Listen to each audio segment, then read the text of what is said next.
चलिए जी हम स्टार्ट करते हैं जल्दी से। आइए, accounting standard 1 that is called disclosure of accounting policies.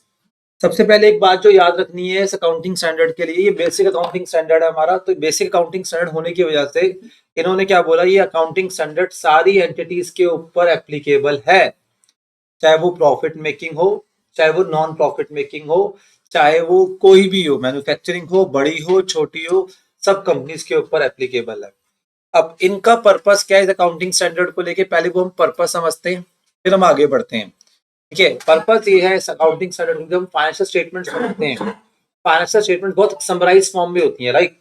ये आपने एक पेज पे अपना क्या दिखा दिया, बैलेंस शीट दिखा दी, एक पेज पे दिखा दिया अपना profit and loss. But in preparation करते वक्त इनकी ये प्रेजेंटेशन देते वक्त बहुत सी ऐसी चीजें होंगी जो आप फाइनेंशियल स्टेटमेंट्स के अंदर डिस्क्लोज नहीं कर सकते ड्यू टू बहुत लिमिटेशंस है हमारी। तो उस सिनेरियो के अंदर हम क्या करते हैं, दैट इज कुछ बहुत से ऐसे इंपॉर्टेंट या सिग्निफिकेंट पॉइंट्स होते हैं जो हम डिस्क्लोज करते हैं। कहाँ पे डिस्क्लोज करते हैं, अपने नोट्स टू अकाउंट्स। और वो कभी कभी सिग्निफिकेंट पॉइंट्स इतने सिग्निफिकेंट होते हैं कि उसके बेस पर जो हमारे यूजर्स ऑफ फाइनेंशियल स्टेटमेंट्स हैं उनको हेल्प मिलती है किस चीज के लिए, डिसीजन मेकिंग करने के लिए। Are you getting my point? मैं तो सिर्फ वो बातें बताऊंगा जो आपके लेवल पे आपको बहुत इजीली समझ आ जाए, बट वैसे बहुत सारी इंफॉर्मेशन होती है जो यूजर्स जानना चाहते हैं। ठीक है, फाइनेंशियल स्टेटमेंट्स का जब मैं एक वर्ड यूज करता हूँ, when I am using the word financial statement, एक ब्रॉड वर्ड है बेटा बहुत। ठीक है, फाइनेंशियल स्टेटमेंट में क्या होता है, प्रॉफिट एंड लॉस भी आता है, बैलेंस शीट भी आती है। ठीक है, उसके बाद आपका नोट्स टू अकाउंट्स भी आते हैं, और प्लस साथ में क्या आता है, आपका कैश फ्लो स्टेटमेंट्स भी आती हैं। क्या आती है मेरे बच्चे? Cash flow statement. तो ये पूरी सीरीज को हम इकट्ठा पकड़ेंगे। कैश फ्लो स्टेटमेंट हमने करा है अभी। ठीक है, उसके बाद हम देख रहे हैं अकाउंटिंग पॉलिसीज, जो कि कहाँ आती है, नोट्स टू अकाउंट्स में। अगर मैं किसी कंपनी के नोट्स टू अकाउंट्स की बात करूं, आप अभी रीड करो जाके, तो दो चीजें मेजरली आपको देखने को मिलेंगी नोट्स टू अकाउंट्स के अंदर। नंबर वन जो देखने को मिलेगी नोट्स टू अकाउंट्स में, वो क्या मिलेगा आपको, दैट इज अकाउंटिंग पॉलिसीज। क्या मिलेंगे मेरे बच्चे? अकाउंटिंग पॉलिसीज, जिसका डिस्क्लोजर हम दे रहे हैं कहां पर, दैट इज अपने notes to accounts. Accounting policy बहुत ज्यादा होती है हमारी, लाइक से फॉर एग्जांपल इन्वेंट्री। ठीक है, हमने इन्वेंट्रीज को कैसे शो करा, मतलब कैसे सॉरी कैलकुलेट करा, वैल्यूएशन कैसे करी उसकी। तो वैल्यूएशन के प्रिंसिपल हमें पता होने चाहिए ना, फीफो से करी, लीफो से करी, एवरेज से करी, कैसे करी हमने। Are you getting my point मेरे बच्चों? ठीक है, फिर उसके बाद हमने क्या बोला आपको, कैश फ्लो। कैश फ्लो को हमने कैसे प्रिपेयर करा, डायरेक्ट मेथड से करा, इनडायरेक्ट मेथड से करा, कैसे करा। ठीक है, ऐसे ही कंस्ट्रक्शन कंपनी हो आप, ये कंस्ट्रक्शन कंपनी के लिए बड़ा इंपॉर्टेंट है उसका रेवेन्यू रिकॉग्निशन। तो रेवेन्यू रिकॉग्निशन का क्या आपका तरीका होता है, आपका कंप्लीटेड मेथड फॉलो करते हो या प्रोपोर्शनेट मेथड फॉलो करते हो। कंप्लीटेड में क्या होता है, जब तक पूरा काम कंप्लीट नहीं होगा हम रेवेन्यू नहीं मानेंगे। प्रोपोर्शनेट में मेरा बच्चा क्या होता है, दैट इज कि जितना जितना काम कंप्लीट होता गया वैसे वैसे हम रेवेन्यू मानते गए। कोई दिक्कत मेरे बच्चे? ठीक है, तो दैट इज कॉल्ड आपका क्या हो गया यहाँ पर कंस्ट्रक्शन वाली बात आई। All well? ठीक है, तो ये इन्होंने बोला यहाँ पर आपको, दैट इज अपना अकाउंटिंग पॉलिसीज को लेकर। तो ऐसे करके जैसे फिक्स सेट्स हो गए, फिक्स सेट्स की वैल्यूएशन कैसे करी आपने, कॉस्ट मॉडल या रिवैल्यूएशन। मैं डेप्रिसिएशन की बात नहीं कर रहा हूँ। ठीक है, चलो डेप के बारे में बताता हूँ। ठीक है, डेप को किस मेथड से आपने चार्ज करा, एसएलएम से करा या डब्ल्यूडीवी से करा? आई बात समझ? तो ये चीज हो गई। ऐसे करके आपको बताना पड़ता है कि आपने कौन कौन से मेथड्स फॉलो करे हैं, आपने कौन कौन से मेथड्स फॉलो करे हैं। Are you getting my point? तो इसको कहते हैं हम डिस्क्लोजर्स। ठीक है, और डिस्क्लोजर्स हमेशा क्या होना चाहिए, सिग्निफिकेंट आइटम्स के होने चाहिए। क्या होना चाहिए मेरे बच्चे? सिग्निफिकेंट आइटम्स के हमें डिस्क्लोजर देना है। All well? तो फर्स्ट जो आज टॉपिक है हमारा, हम रिवाइज करने वाले हैं, वो क्या है हमारा, disclosures of accounting policies. Accounting policies, अब देखो AS1 है आपका और अकाउंटिंग पॉलिसीज के बारे में बता रखा है। अकाउंटिंग करने का तरीका क्या है आपका, आपको डिस्क्लोज करो आप, क्योंकि आपकी जो फाइनेंशियल स्टेटमेंट्स होती है वो समराइज फॉर्म में होती हैं। क्या होती है मेरे बच्चे? समराइज फॉर्म में होती है, सारा कुछ उसके अंदर हम शो नहीं कर सकते। तो हमें जब और बातें बतानी है अपने यूजर्स की, हमारे पास क्या तरीका है, हमारे पास तरीका क्या है, नोट्स टू अकाउंट्स। बेटा क्या है उसके पास? Notes to accounts. Notes to accounts में दो चीजें आती हैं, number 1 accounting policy, number 2 contingent. Contingent liabilities जो हमारी, इनको रिकॉर्ड नहीं करते हैं। ठीक है, अब रिकॉर्ड नहीं करते हैं तो क्या कहाँ शो करेंगे, बतानी तो पड़ेगी ना, सिग्निफिकेंट इन्फॉर्मेशन है क्या हमारी, वो सिग्निफिकेंट, जो भी हमारी सिग्निफिकेंट इंफॉर्मेशन होती हैं, ऐसे बोलो ब्रॉडली, सारी कहाँ आती है? Notes to accounts. When I am using the word financial statements of a company, तो फाइनेंशियल स्टेटमेंट्स के अंदर profit and loss, balance sheet, cash flow statement and notes to accounts, ये मेजर चार चीजें मेरे कनेक्टेड है मेरे लिए। ठीक है, तो ये मैंने आपको बताया यहाँ पर। कोई इशू किसी बच्चे को? ठीक है, समझ आया यहाँ तक? तो दैट इज कॉल्ड आपका डिस्क्लोजर ऑफ अकाउंटिंग पॉलिसीज। ये बेसिक एएस है, एप्लीकेबल टू ऑल। सर ये एप्लीकेबिलिटी में हर एएस की याद करवाऊंगा और कोशिश करूंगा याद लास्ट मेरा सारे एएस की जो एप्लीकेबिलिटी है ना, एक समराइज करके एक चार्ट पे दे दूं। क्यों? एमसीक्यू बन सकता है एक। जैसे हमने लास्ट टाइम पढ़ा था अपना का एएस 3 वाला, याद है आपको? लेवल 1 पे एप्लीकेबल है, याद आया? कुछ कुछ किस किस पे एप्लीकेबल नहीं है? ठीक है, तो हमने देखा था वहां पे लेवल 1 ये नॉन एसएमसी पे एप्लीकेबल है, और प्लस साथ में ओपीसी पे एप्लीकेबल नहीं है, स्मॉल कंपनी पे एप्लीकेबल नहीं है। ठीक है, प्राइवेट कंपनी के स्टार्टअप्स वगैरह पे एप्लीकेबल नहीं है। कैश फ्लो स्टेटमेंट्स वो मैंडेटरी नहीं है, एप्लीकेबल आपको करना है, आप कर सकते हो, मना नहीं है, बट मैंडेटरी नहीं है। कैश फ्लो स्टेटमेंट का फंडामेंटल क्या होता है, याद है आपको? Fundamental of cash flow statement, cash flow क्या होती है? कैश फ्लो, ये इसमें लिखा हुआ था, वो सारे पॉइंट्स आपको याद होने चाहिए। हमारा इस बार का जो एक मिशन है, ठीक है, पहली बार हमारी लाइफ में ऐसा हुआ कि सारे एएस इंटरमीडिएट लेवल पे इकट्ठे दिए इतने बड़े स्केल पर। तो हमारा यहाँ पर जो मेरा बहुत बड़ा दिल से एक वो है कि आप जब यहाँ से बाहर निकलो तो एएस लर्न होने चाहिए आपको सारे के। चैप्टर भी हम करेंगे, ऐसा कोई दिक्कत नहीं है, पर एएस लर्न होना चाहिए। यहीं पे बच्चों की वीकनेस होती है, ये एक बच्चों का जो है एक वो एरिया है जहाँ बच्चा उसको इग्नोर करके चलता है, थ्योरी पढ़ लेंगे, आधे बच्चे तो कभी भी सोचते हैं चीज नहीं। ठीक है जी। चलिए, तो हालांकि यहाँ तक मेरे क्लियर है बेटा एकदम? ठीक है, तो डिस्क्लोजर कहाँ पे होगा? नोट्स टू अकाउंट्स में। कहाँ होगा? नोट्स टू अकाउंट्स में। डिस्क्लोजर कहाँ होगा मेरे बच्चे? नोट्स टू अकाउंट्स में। किसका होगा? दो चीजों का होगा, हमारी accounting policies plus contingent liabilities का डिस्क्लोजर होता है। Accounting policies plus contingent liability से करते हैं हम, डिस्क्लोजर करते हैं। कोई दिक्कत? आई होप यहाँ तक क्लियर हो गया आपको। ठीक है, तो लर्न है यहाँ तक, डन। अब हम आगे बढ़ते हैं इसके अंदर। सबसे पहले इस एएस का ऑब्जेक्टिव क्या है? हमारा ऑब्जेक्टिव, ठीक है, तो ऑब्जेक्टिव में इन्होंने क्या बोला? दैट इज कि बेटर अंडरस्टैंडिंग। ठीक है, एक बेटर अंडरस्टैंडिंग किसके लिए? यूजर्स के लिए। किसके लिए? यूजर्स के लिए एक बेटर अंडरस्टैंडिंग क्रिएट करनी है हमने, तो हमें डिस्क्लोज करनी पड़ेगी सारी इंफॉर्मेशन, सारी सिग्निफिकेंट इंफॉर्मेशन। और क्या एज ऑडिटर, क्या आपकी ड्यूटी नहीं है ये चेक करना कि कंपनी ने सारी की सारी जो सिग्निफिकेंट इंफॉर्मेशन है डिस्क्लोज करा है या नहीं करा? वो भी क्या आपकी ड्यूटी है? आई बात समझ? उसके बाद इन्होंने क्या बोला? Number 2, disclosure of significant accounting policies. All accounting policy नहीं बोला, वर्ड क्या बोला? Significant accounting policies. सारी अकाउंटिंग पॉलिसी डिस्क्लोज करनी है? नहीं। कौन सी करनी है? सिग्निफिकेंट। ठीक है, ये सिग्निफिकेंट वर्ड तो पूरी ऑडिट के ऊपर पड़ा पड़ा है, सोच के देखो, याद है आपको? पूरी ऑडिट में सिग्निफिकेंट ही बढ़िया है, तो सिग्निफिकेंट अकाउंटिंग पॉलिसी डिस्क्लोज करनी है हमने। उसके बाद disclosure of change in accounting policies. अगर कोई अकाउंटिंग पॉलिसी आपने चेंज करा है, ठीक है, उसका भी डिस्क्लोजर दो आप। Disclosure of change in accounting policies, उसको भी करोगे आप, डिस्क्लोज करोगे। ऑल वेल, ठीक है। अब उसके बाद इन्होंने क्या बोला आपको? उसके बाद वो क्या बोल रहे हैं? मीनिंग। ठीक है, तो यहाँ पर 3 ऑब्जेक्टिव्स हैं हमारे। ऑब्जेक्टिव जो हमारे एएस के अंदर लिखे हुए, number 1, you have to create better understanding for the users. Number 2 क्या? Disclosure of all significant accounting policies. Number 3 जो any change in the significant accounting policy, वो चेंज को कैसे रिफ्लेक्ट करेंगे अभी हम देखेंगे हमारे एएस के अंदर। 3 ऑब्जेक्टिव याद होगा इसके। नंबर 3 इन्होंने क्या बोला? That is meaning of accounting policies. What are accounting policies? Accounting policies are the specific accounting principles and method of applying those principles in preparation and presentation of financial statement. याद आया कुछ कुछ? कोई दिक्कत?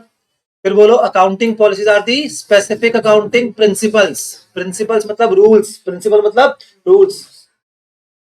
Accounting policies are the specific accounting principle method of applying those principles and methods. तो दो चीजें आ गई, अकाउंटिंग प्रिंसिपल्स एंड उसके मेथड्स। अकाउंटिंग पॉलिसीज और उसके मेथड्स, ये 2 वर्ड है सिर्फ। कौन कौन सी अकाउंटिंग पॉलिसीज हैं और कौन किस इस मेथड से करा है? इन्वेंट्री अकाउंटिंग पॉलिसी है, वैल्यूएशन ऑफ इन्वेंट्री, पर किस मेथड से करी है? फीफो से करी है, लीफो से करी है, एवरेज से करी है, या स्टैंडर्ड कॉस्ट से करी है? बहुत चीजें होती हैं बेटा, किस मेथड से करी है आपने? फिक्स असेट्स की वैल्यूएशन कैसे करते हो आप? कॉस्ट मॉडल करते हो या रिवैल्यूएशन मॉडल करते हो? डेप्रिसिएशन कैसे चार्ज करते हो, ठीक है, हालांकि depreciation is not accounting policy, वो अकाउंटिंग एस्टीमेट है, बट वैसे बोल रहा हूं मैं, ठीक है, देखो बच्चा को सोचे, ठीक है, तो वो चीज पर एसएलएम से करते हो, डब्ल्यूडीबी, ये सब चीजें आप डिस्क्लोज करते हो, क्या करते हो आप, डिस्क्लोज करते हो। तो ये these are the significant items, ऐसे बोल सकते हैं, क्या हमारे significant items. Accounting policies are the accounting principles and methods, and क्या हो गए, मेथड्स, अलग अलग मेथड्स होते हैं हर चीज को करने के, ऑफ अप्लाइंग दोज प्रिंसिपल्स, तब कहां पे अप्लाई करते हैं उसको, in preparation and presentation of financial statement. What are financial statements, profit and loss, balance sheet, cash flow statement, ये हमारी फाइनेंशियल स्टेटमेंट्स हो। डन, याद हो गया, तो दो पार्ट पढ़ लिए हमने। अब एग्जांपल्स तो मैंने आपको दे दिए, आपको दिया देखना, ठीक है, कैश फ्लो हो गया, कंस्ट्रक्शन के अंदर हम देखते हैं, तो हर हर एक क्या कहते हैं, लाइक अकाउंटिंग स्टैंडर्ड, कभी कभी आपको जब चाहते हो आप कुछ ना कुछ आपको ऑल्टरनेटिव्स बता रहा होता है, ऑल्टरनेटिव ट्रीटमेंट्स, जनरली जो ऑल्टरनेटिव ट्रीटमेंट्स होती हैं आपकी पॉलिसीज होती हैं जो आपको डिस्क्लोज करनी पड़ती हैं।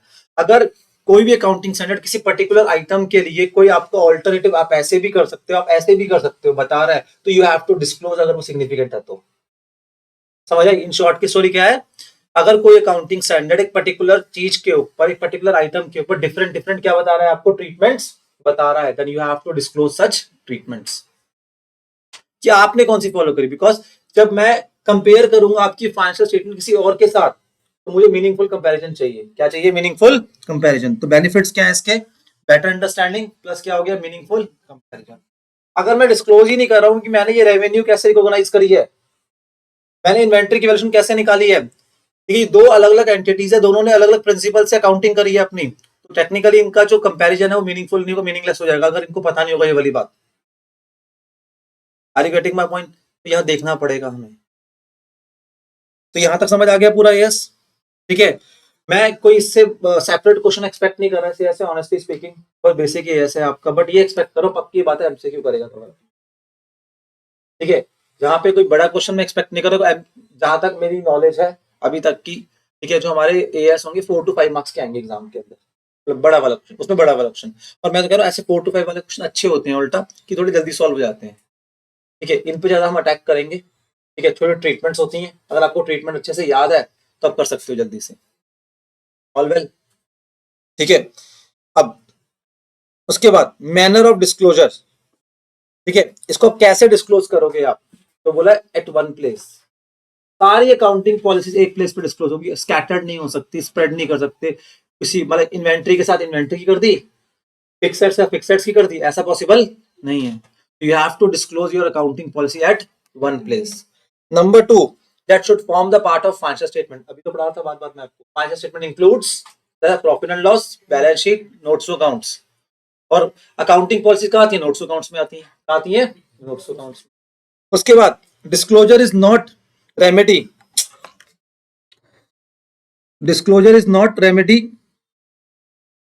फॉर रॉन्ग ट्रीटमेंट, ठीक है, डिस्क्लोजर जो है वो रेमेडी नहीं इसकी, रॉन्ग, आपने गलत ट्रीटमेंट कर दी, तो ट्रीटमेंट गलत कर दी जो अलाउ ही नहीं है इसके अंदर, फिर उसके बाद डिस्क्लोजर दे रहे हो, कि आपने ही पढ़ा हुआ था कोई भी ट्रीटमेंट करते हो डिस्क्लोज कर दो, मैं मना नहीं कर रहा हूँ, डिस्क्लोजर करना है, बट आपको जो ऑल्टरनेटिव फ्रेमवर्क दिया गया है उन फ्रेमवर्क से एक को सेलेक्ट करके बताना है आपने कौन सा फॉलो करा है।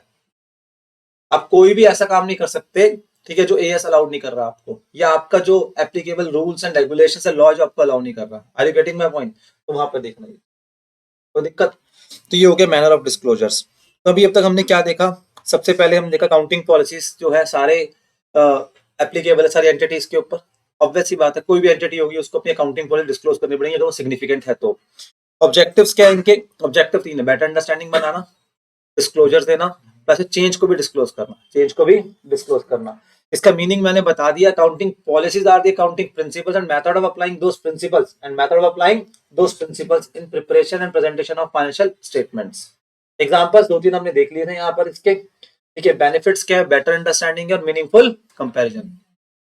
सबसे सबसे मेन बेनिफिट ही कह लो या ऑब्जेक्टिव, बेटर अंडरस्टैंडिंग क्रिएट करना किसके ऊपर, फाइनेंशियल स्टेटमेंट्स के। जो यूजर्स हैं आपके उनको रीड करके कंप्लीट इंफॉर्मेशन मिलनी चाहिए आपसे, ठीक है।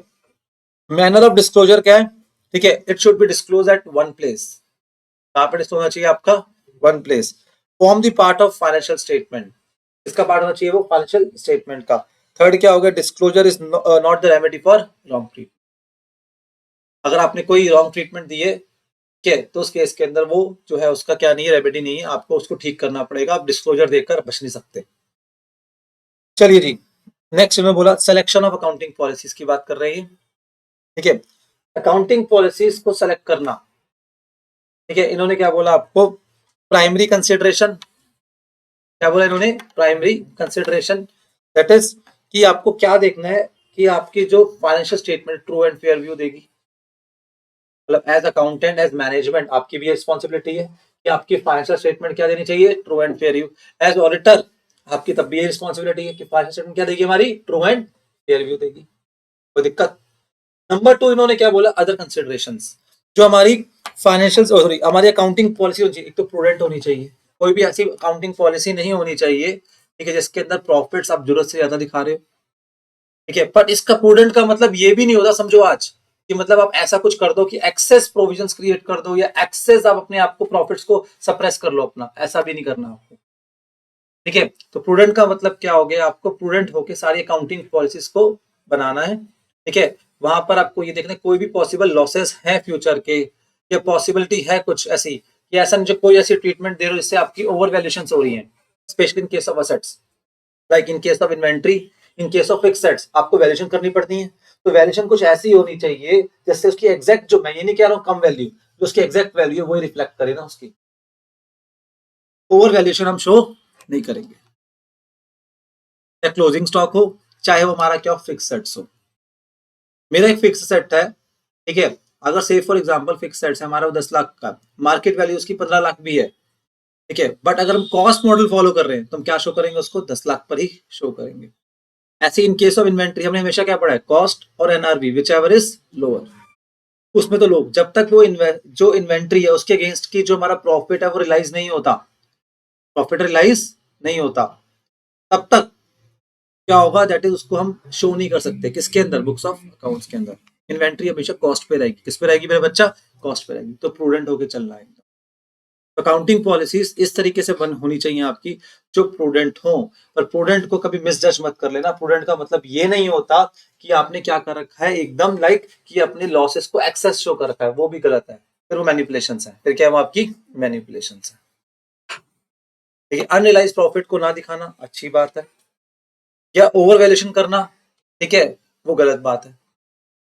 ये कोई प्रॉफिट अनरियलाइज्ड है, जैसे इन केस ऑफ इन्वेंट्री वो आप नहीं दिखाओगे, इन्वेंट्री की वैल्यूएशन होती है, इन्वेस्टमेंट्स की वैल्यूएशन होती है, फिक्स्ड एसेट्स की वैल्यूएशन होती है, सबकी वैल्यूएशन के रूल्स हैं हमारे पास, ठीक है। AS2 हो, AS10 हो, AS13 हो, ये सारे एसेट बेस्ड एएस हैं, क्या मेरे बच्चे, ये इंटेंजिबल एसेट्स की वैल्यूएशन होती है, ठीक है, ये सारी वैल्यूएशंस करते हैं हम। लायबिलिटीज के प्रोविजंस बनाते हैं, डेफर्ड टैक्स एसेट हो चाहे डेफर्ड टैक्स लायबिलिटी हो, चाहे हमारा वो एम्प्लॉय बेनिफिट हो, हम प्रोविजंस बनाते हैं, तो हमें उस टाइम पे वैल्यूएशंस करनी पड़ती है, तो हमें क्या रहना है, हमें प्रूडेंट रहना है, क्या रहना है, हमें प्रूडेंट रहना है, ठीक है जी।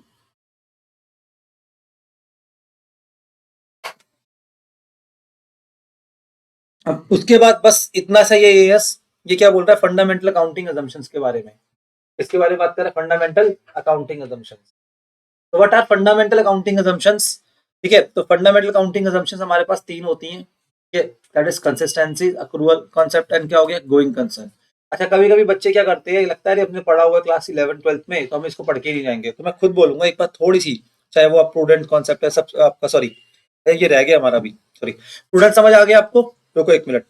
उसके बाद हमारा क्या हो गया, substance over form, next consideration क्या है, सब्सटेंस ओवर फॉर्म। कोई भी आप काम कर रहे हो तो वो रियलिटी ओवर लीगैलिटी, याद है चीज, तो रियलिटी बेस्ड होनी चाहिए, एक्चुअल में वो ट्रांजेक्शन होना चाहिए, ठीक है, एक्चुअल में वो रिकॉर्ड होना चाहिए, अगर हुआ है तो, ठीक है, खाली ये नहीं कि ऑन पेपर चल रहा है सब कुछ, तो ये वाली बात का भी आपने ध्यान रखना है, ठीक है। उसके बाद लास्ट क्या हो गया, मटीरियलिटी, ये तो सबसे बड़ा इंपॉर्टेंट कॉन्सेप्ट है, बिकॉज हम सिग्निफिकेंट की बात ही तो कर रहे हैं, और हमने हमेशा अकाउंट्स के अंदर हो कहीं पे भी हो कॉन्सेप्ट क्या सीखा है, मटीरियलिटी का सीखा, बट मटीरियलिटी अपने आप में एक सब्जेक्टिव सब्जेक्ट है, राइट, वो डिपेंड करता है पर्सन टू पर्सन, आपकी प्रोफेशनल जजमेंट पे, वो डिपेंड करता है आपका साइज ऑफ बिजनेस पे भी, किस पे डिपेंड करता है, साइज ऑफ बिजनेस पे भी, ठीक है।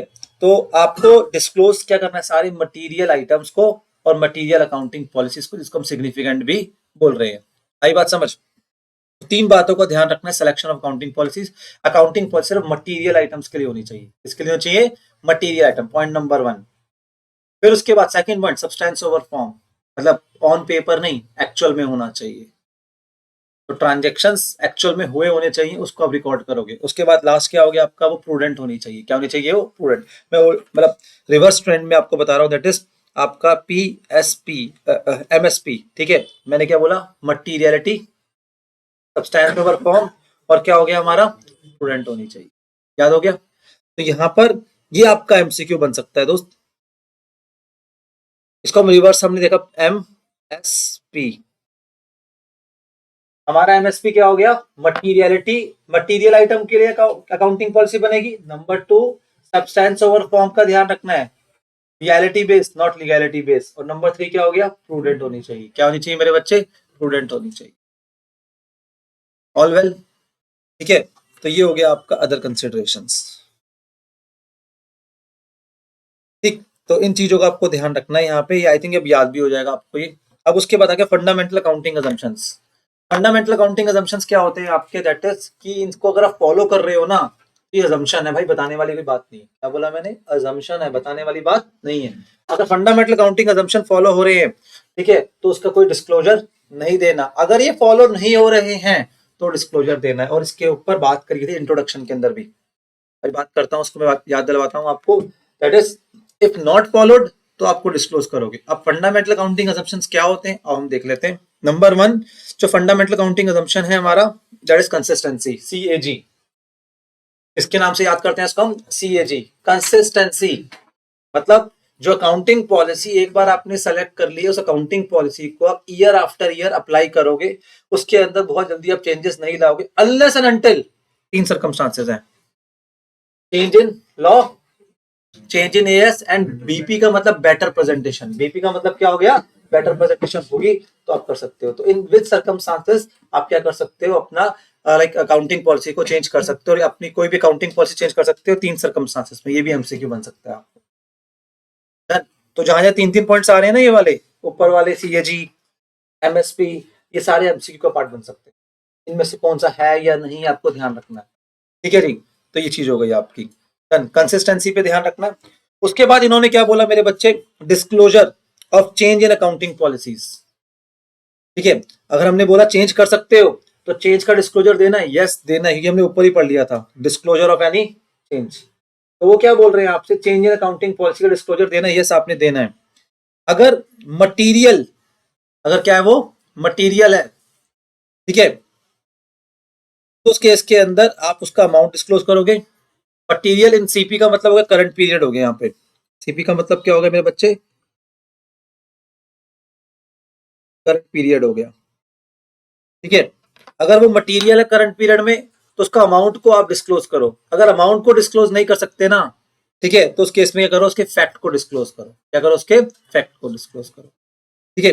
अभी वो मटेरियल नहीं है, बस फ्यूचर में वो मटेरियल इफेक्ट दिखाएगा अपना वो चेंज, तो कह रहे थे उस केस के अंदर आप डिस्क्लोज क्या करना है आपको, फैक्ट को। ये सारे के सारे आपकी क्या बन सकते हैं, MCQ बन सकते हैं। Any change which is material in the current year, तो ऑप्शन क्या है, या तो अमाउंट को डिस्क्लोज करो, अगर अमाउंट असर्टेनेबल नहीं है तो क्या करोगे, फैक्ट को डिस्क्लोज करोगे। कोई भी ऐसा चेंज जो करंट ईयर में मटेरियल नहीं है पर फ्यूचर में उसकी मटेरियलिटी इफेक्ट नजर आने वाला है आपको, तो कह रहे हैं उसकी फैक्ट को डिस्क्लोज कर दो, उस चीज को बता दो आप, ठीक है। तो ये था आपका यहाँ पर डन। तो कंसिस्टेंसी समझ आ गया आपको। कंसिस्टेंसी मतलब एक प्रैक्टिस या एक आपकी पॉलिसी जो एक बार आप सेलेक्ट करते हो, वो ट्राई करो बार बार उसी को यूज करने के लिए, बट आप उसको चेंज कर सकते हो। इसका मतलब ये नहीं कि आप रिजेक्ट हो जाओगे। आप चेंज इन सर्कमस्टांस, एएस में चेंज आ गया, सबसे बड़ा चेंज है आपके लिए, लॉ चेंज हो गया, सेकंड पॉइंट हो गया, और थर्ड क्या हो गया आपका, बेटर प्रेजेंटेशन। अब से फॉर एग्जांपल आप नॉर्मली पहले एएस फॉलो कर रहे थे, अब IFRS फॉलो कर रहे हो आप, चेंज आ गया ना आपके लॉ में, अब यहाँ पे क्या होगा, जो ट्रीटमेंट्स आप पहले कर रहे थे सारी ट्रीटमेंट्स क्या होंगी, एकदम से चेंज हो जाएंगे, और आपको चेंज करनी पड़ेंगी यहाँ पर, और करनी ही चाहिए आपको। अदरवाइज आपका क्या, आपका जो फ्रेमवर्क है वो गलत हो गया रिपोर्टिंग का।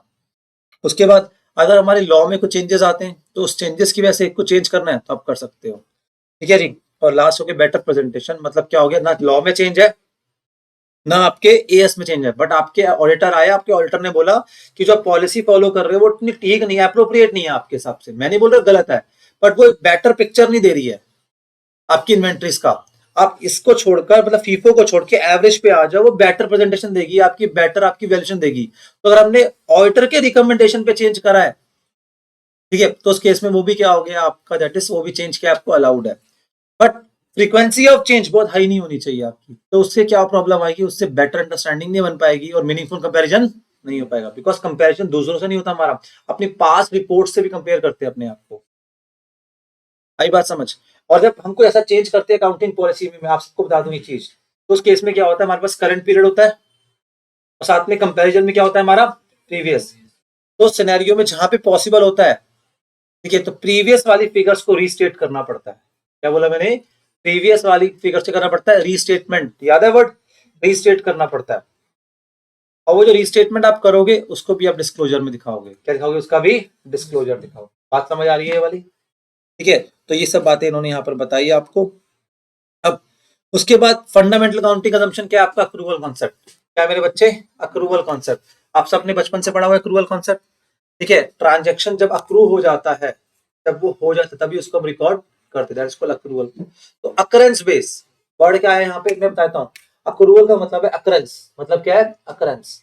अब अकरेंस दो टाइप से होती है, मैं आपको कहीं अलग से बता देता हूँ, मेरे ख्याल में वैसे आपको पता होनी चाहिए। जो अक्रूवल कॉन्सेप्ट बोल रहे हैं ये अकरेंस बेस बोल रहे हैं। अकरेंस दो चीजों की होती है, एक एक्सपेंसेस की होती है मेरे बच्चे, और किसकी होती है मेरे बच्चों, इनकम की होती है। एक्सपेंस क्या होते हैं, इनकर्ड होते हैं, और इनकम क्या होती है आपकी, अर्नड होती है। बस अकरेंस का मतलब ये बोला। एक्सपेंस जब तक इनकर्ड नहीं होते तब तक रिकॉर्ड नहीं हो सकते एज एक्सपेंस। एडवांस प्रीपेड है वो अलग चीज हो गई, यानी कि रिकॉर्ड नहीं होंगे, प्रीपेड में रिकॉर्ड होंगे। कहाँ रिकॉर्ड होंगे, और एक्सपेंस हो गया है पर पेमेंट नहीं हुई तब भी रिकॉर्ड करोगे with the help of what, outstanding. इसकी हेल्प से करोगे आप आउटस्टैंडिंग। ऐसी इनकम अर्नड हो चुकी है पर मिले या ना मिले, अगर आपको लगता है अर्नड हो गई, अर्नड हो गया मतलब रेवेन्यू रिकॉग्निशन, AS9, तो उसके अकॉर्डिंग इनकम अर्नड हो गई है। और AS9 में जो रेवेन्यू है उसको रिकॉग्नाइज करने की क्या अपनी कंडीशंस हैं, क्या अपनी कंडीशंस है। उस कंडीशन में एक मेन कंडीशन पता है क्या आपकी, सर्टेनिटी ऑफ कलेक्शंस। क्या सर्टेनिटी ऑफ कलेक्शन, अगर सर्टेनिटी ऑफ कलेक्शन नहीं है तो रेवेन्यू रिकॉग्नाइज नहीं कर सकते। याद आया कुछ कुछ, तो इसलिए यहाँ पर वो कंडीशंस नहीं बता रखी, बस वो कह रहे हैं अगर अर्न हो गई है मतलब रेवेन्यू रिकॉग्नाइज हो गई है आपको, कोई दिक्कत वाली बात नहीं है। कोई भी इनकम आपकी अर्न हो गई है उसको आप क्या कर लो, रिकॉर्ड कर लो, चाहे वो मिली है या नहीं मिली है। अगर नहीं भी मिली है तो आउटस्टैंडिंग या अक्रूड के हेल्प से आप रिकॉर्ड कर लोगे।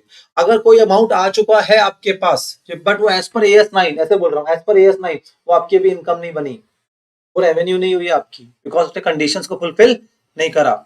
या फिर एग्जांपल लेते हैं, ठीक है, गवर्नमेंट ग्रांट वाला। कौन सा वाला, गवर्नमेंट ग्रांट। आपको गवर्नमेंट से ग्रांट मिल गई बट एज पर AS13 की, सॉरी AS13 नहीं था, AS12 की, AS12 की जो कंडीशन है फुलफिल नहीं कर पाया वो, ठीक है। हमें डर है कि वो ग्रांट जो है रिफंड हो सकती है, याद आया, हमें डर है कि ग्रांट क्या है, रिफंड हो सकती है। तो उस सिनेरियो के अंदर, उस सिनेरियो के अंदर हम क्या करते हैं, उसको रिकॉर्ड तो करते हैं पर एज एडवांस, एक तरीके से क्या रिकॉर्ड करते हैं, एज एडवांस। याद तुरंत पढ़ा था हमने ये चीज। तो जब तक आपके पास, ठीक है, ये सब चीजों को ध्यान रखते हुए अक्रूवल कॉन्सेप्ट को फॉलो करना है। और सेक्शन 128 की रिक्वायरमेंट है अक्रूवल कॉन्सेप्ट। सेक्शन 128 किसका होगा, कंपनीज एक्ट का। किसका है, कंपनीज एक्ट का। इसके अंदर इन्होंने साफ साफ बोला हुआ है कंपनीज को दो बातों का ध्यान रखना है। कौन को दो बातें हैं बेटा, कौन सी दो बातें हैं बताओ, double entry book keeping follow करनी है, और साथ में क्या फॉलो करना है आपने, अक्रूवल कॉन्सेप्ट। इंडिया में अगर आप कंपनी हो, as per Indian companies act company हो, ठीक है, तो उस केस के अंदर आपको दो बातों का ध्यान रखना है। नंबर 1, ठीक है, आपकी double entry book keeping system के अकॉर्डिंग अकाउंटिंग होनी चाहिए, ठीक है, सिंगल एंट्री आपके लिए अलाउड नहीं है। प्लस साथ में आपको अक्रूवल कॉन्सेप्ट फॉलो करना ही करना है। अब अक्रूवल कॉन्सेप्ट का रिवर्स कॉन्सेप्ट क्या होता है आपका, that is called cash basis of accounting, ठीक है। अब से फॉर एग्जांपल AS तो कह रहा है आपको क्या, अक्रूवल कॉन्सेप्ट फॉलो करो। कंपनीज के लिए तो मैंडेटरी हो गया, छोड़ दो उनको। बचे क्या, नॉन कॉर्पोरेट्स। क्या बचे आपके, नॉन कॉर्पोरेट्स। नॉन कॉर्पोरेट्स हो सकता है accrual base of accounting follow ना कर रहे हो, cash base of accounting follow कर रहे हो सकता है वो कोई आपका लाइक NGO है, कोई प्रोफेशनल्स है, ठीक है, लाइक कोई एडवोकेट है, कोई भी ऐसा हो सकता है। हम भी हो सकते हैं, चार्टर्ड अकाउंटेंट्स भी हो सकते हैं, कोई भी। मान लो से फॉर एग्जांपल हम cash base of accounting follow कर रहे हैं, ठीक है, तो कह रहे उस सिनेरियो के अंदर आप कैश बेस अकाउंटिंग फॉलो कर रहे हो तो इसका फंडामेंटल अकाउंटिंग प्रिंसिपल्स या अजम्पशंस को फॉलो नहीं कर रहे हो आप। तो अजम्पशंस जो अकाउंट्स के फॉलो नहीं करे and you have to give disclosure of that. Consistency break करी तो मतलब चेंज हुआ, क्या हुआ? चेंज का डिस्क्लोजर देना है, फर्स्ट सेंटेंस में पढ़ लिया था। उसके बाद अक्रूवल कॉन्सेप्ट आपने फॉलो नहीं करा, आपने कैश बेस अकाउंटिंग फॉलो करी, अलाउड है, बिकॉज इनकम टैक्स भी यही बोलता है कि आपका मेथड ऑफ अकाउंटिंग कुछ भी हो सकता है, राइट और रॉन्ग? सेक्शन 28 में लिखा था, कहाँ लिखा था ये चीज इनकम टैक्स में? चलो छोड़ो, रहने दो, छोड़ो, इनकम टैक्स का नाम लेती ना तुम्हारा ऐसे हो जाता है। ठीक है, ठीक है, तो वहां पर भी शायद लिखा है ये वाली बात कि आपका कोई भी मेथड ऑफ अकाउंटिंग हो सकता है, वो मना नहीं कर रहे हैं, वो कैश बेस को भी अलाउ कर रहे हैं, वो अक्रूवल पे पेस्ट नहीं कर रहे, खुद ही वो अक्रूवल कॉन्सेप्ट तो फॉलो करते ही नहीं है। ठीक है, वो आपकी प्रॉब्लम, हमें कोई दिक्कत वाली बात नहीं है। ठीक है, बट इन शॉर्ट वो ये बोल रहे हैं आपसे दैट इज कि आपका कोई अक्रूवल कॉन्सेप्ट है, ये अक्रूवल कॉन्सेप्ट को फॉलो करना है, अगर आप फॉलो नहीं कर रहे हो तो डिस्क्लोजर देना पड़ेगा, बस इतना ध्यान रखना। अक्रूवल कॉन्सेप्ट के अकॉर्डिंग अकाउंटिंग नहीं हुई तो आपको क्या देना है? अक्रूवल कॉन्सेप्ट के अकॉर्डिंग अकाउंटिंग नहीं हो रही, पॉसिबल है ये चीज in case of proprietorship, partnership, in case of जो नॉन कॉर्पोरेट्स हैं, in case of non corporate case में पॉसिबल नहीं।